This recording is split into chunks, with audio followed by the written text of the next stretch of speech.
Joyce walked into the ring that evening carrying the weight of expectation and ambition, knowing full well that this was not just another match, but perhaps the most significant fight of his career to date, a bout that would define his standing among the elite of the amateur boxing world, as he faced none other than Ukraine's brilliant Olympic gold medalist and world champion Oleksandr Usyk in a high-stakes contest as part of the World Series of Boxing. Representing the British Lionhearts and fighting out of the red corner, the 27-year-old London native Joyce brought with him a growing reputation for power, durability, and an iron will that had already earned him a TKO victory earlier in the tournament. And now, he looked to prove himself against a master technician, a fighter whose every move seemed choreographed by years of elite experience and unmatched ring intelligence. As the bell rang inside London's Excel Arena, the atmosphere was electric, the crowd fully aware of the clash in styles they were about to witness. Joyce, the relentless Orthodox powerhouse, seeking to wear his man down with forward pressure and heavy artillery,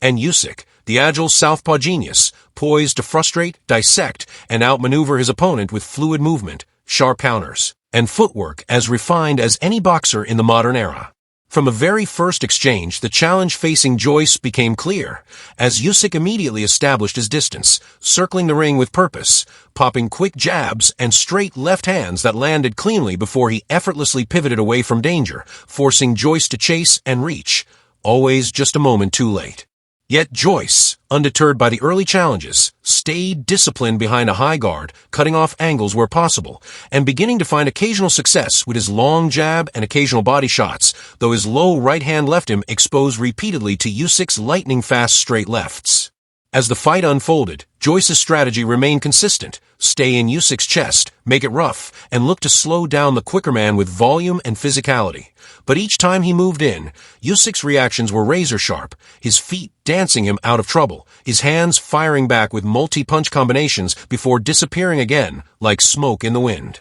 Joyce did manage to land a few meaningful blows, particularly with his right uppercut and straight punches when he managed to close the gap, and there were moments where Usyk's facial expression suggested he had felt the impact, yet the Ukrainian remained composed, always a step ahead, always forcing Joyce to reset. By the midpoint of the bout, Usyk had begun to loosen up further, lowering his guard, slipping punches with style, even showboating slightly with head movement and feints, daring Joyce to overcommit so that he could make him pay with crisp counters and body-head combinations. Despite the growing gap in clean punches landed, Joyce's determination never waned. He continued walking through punches, grinding forward, his chin holding up under Usyk's sharp shots, looking for that one opportunity to land something that could shift the momentum, perhaps even steal a round on sheer aggression. The Ukrainian, however, was executing a near-flawless display of hit-and-don't-get-hit, slipping to the side, countering off the back foot, and turning Joyce again and again, frustrating the Brit, and denying him any chance to mount sustained pressure.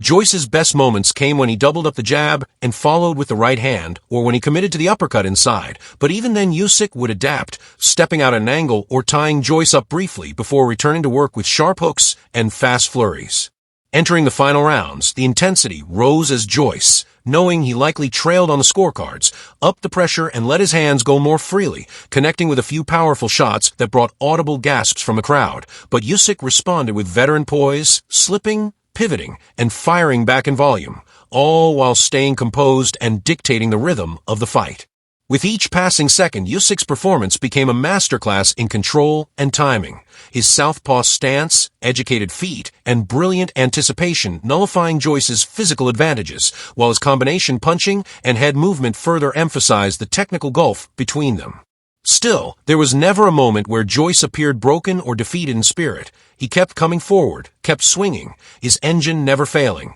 and his will undiminished, earning him the respect of everyone in attendance and of the man across the ring. As the final bell rang and the applause erupted, there was no doubt that Usyk had secured a clear and convincing win, but there was also no question that Joyce had gained a moral victory of his own, going the distance with an Olympic champion, showing heart, courage, and flashes of genuine potential against one of the most complete fighters in the sport. For Usyk, it was another chapter in a career already filled with brilliance, a performance defined by movement, precision, and tactical supremacy. For Joyce, not yet part of the official podium squad, it was a coming-of-age moment, a bout that proved he belonged on the international stage and signaled that with refinement and time, he too could rise to the very top. Their handshake at the end was a gesture of mutual respect, two warriors from different schools of boxing having shared the ring in a display of